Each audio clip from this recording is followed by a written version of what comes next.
Joining me now on this day of celebration is One Nation Leader Pauline Hanson and former Liberal Senator Holly Hughes. Great to see you both. We have debated and discussed this round and round, but now it's happened. The Liberal Party have finally decided to officially dump net zero by 2050 targets following months of debate.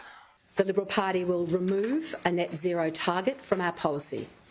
And if elected, we will remove the 43% 2030 target and its net zero by 2050 target. The move was welcomed by their coalition partners, the Nationals. The Liberal Party has shown great maturity and leadership to the extent of where the National Party put forward a cheaper, better, fairer plan. But, and this is the big but, the Liberals will remain in the Paris Agreement. Paris is about a global agreement to bring down temperatures and reduce emissions. That's exactly what we propose to do. And we will look Australians in the eye and say, this is a plan to bring down emissions and to provide affordable energy for you. So, Pauline, I want to start with you. Is this good news? I've been in a celebratory mood. Do you join my celebrations? No, get over it, Rowan. It's not going to happen. What a hypocritical statement it is. They're sitting on the blasted fence. They still want their emissions. They still want the Paris Agreement. They still want to address climate change. For Christ's sake, let's deal with the whole thing. Is climate changing? Yes, it is. Is it due to carbon emissions? No, it's not. And that's the whole crux of the matter.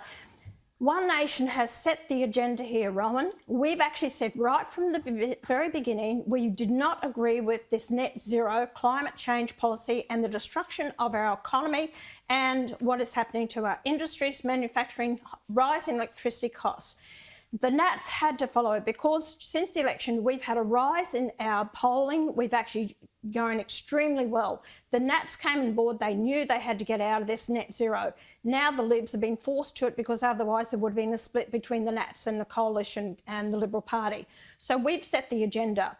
They're still both sitting on the fence. Paris Agreement, yes, it is an emissions target scheme by the end of the century to bring down emissions. If they're saying this, then how the hell are they going to address it? Really, honestly, if they're going to address climate change, how do they expect to do it? Because the only way that's been put out there is about carbon emissions. Carbon emissions is about reducing it. So they still got to attack whether it's the big companies, industries, the carbons they put out, the farming sector. This is all going to be addressed. And you spoke about before on the world stage. I went over to Brussels to the European Union on a parliamentary delegation. I sat before them and they said to us, if you want to have a trade agreement with us, you will have to come on board with the carbon emissions and deal with climate change. It was a threat to us. No trade agreement, nothing. So this is going to be in the back of their minds. I'm telling you, we need to take control of this, get rid of net zero and get out of the Paris Agreement. Do not have all these targets that we put, and it was Howard that started this with the emissions target scheme under Howard. That's how far back this all goes, and the national energy market. So this has been in play by the Libs way back then in the Howard days. Holly, I had the champagne all cracked out and it's gone a bit flat listening to Pauline. But Pauline is 100% correct in that the Paris Agreement is the fly in the ointment. I believe they can get around it. But, Holly, tell me, what do you think? Should I be in a celebratory mood or not? Look, I'm with you, and hello to my dear friend Pauline. And I do think Susan does actually, and I'm really pleased, Rowan, to say that you have given Susan some of the credit. A lot of people were complaining about the length of this process, and I've got to say, even I was getting to the point where, oh man, come on, enough's enough. But at the end of the day, the party room has come together. They all need to get on board. And Pauline's right, though. This goes back to John Howard. And we can't let people who've now all of a sudden discovered this conviction. We can see in the footage Angus Taylor there. Angus Taylor was the energy minister who changed the bidding market from 15 minutes to 5. That is why the grid has instability issues, because of all the intermittent and unreliable power that is now able to be fed into the grid. So there are big changes that need to be made, and people that didn't fully understand it, and I've got to say, when you just played that part of Dan T, and I mean, you'd lose the will to live. Susan absolutely needs to sell that message. She needs to sell it. all of those that are in that party room too, that are too stupid to know they're stupid, those that have got more ambition than conviction, get out of the way, stop your sniping, stop your snarking. She's shown the leader she's capable of being.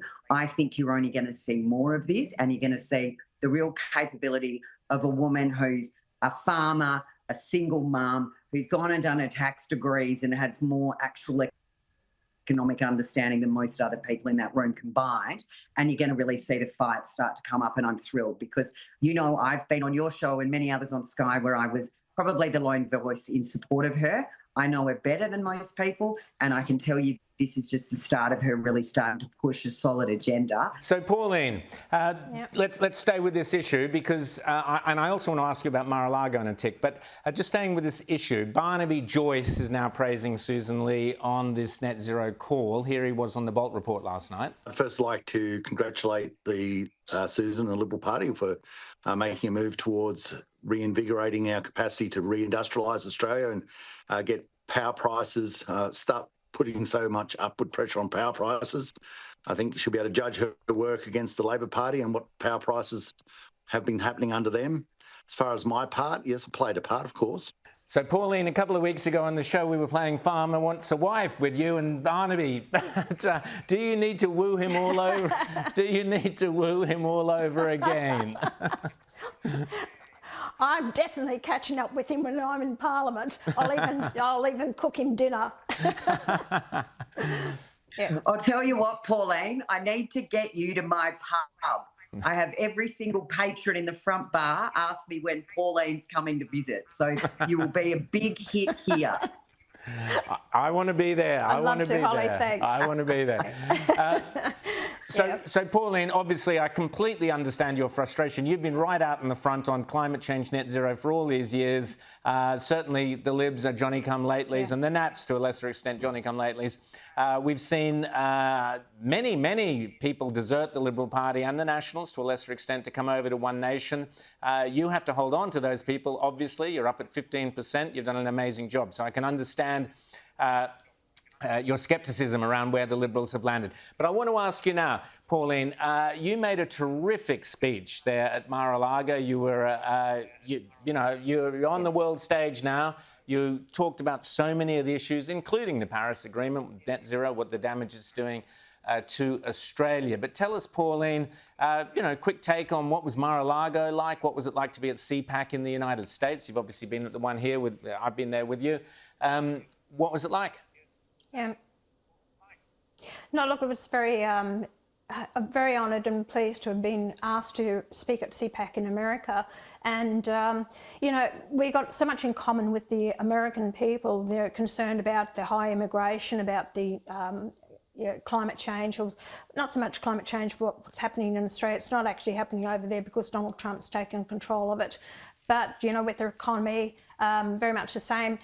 A lot of the Americans actually came up to me after my speech and said it was a really good speech, and it was an eye-opener for them what is happening in America. And also I said to increase the defence spending to 5%. If we want our men and women to put their lives on the line, we actually need to then increase our defence spending because of what could happen in future years, not that far down the track. We need to equip them with the right technology and equipment if we want them to defend our nation. So it was interesting. First time I'd been to Florida, so I was very privileged and honoured to be part of it, and it was an eye-opener. I didn't get to speak to Donald Trump at all. I didn't go and disturb him on Halloween night, so I had all the Secret Service standing right behind me, watching me, and everyone else who went up to Donald Trump. But it was a lovely experience, I tell you. So I wasn't going to go anywhere near him. But I met his son, Eric. Yep. Fantastic. Holly Hughes, Pauline Hanson, thanks so much for coming on The World According to Rowan Dean. We'll speak again soon.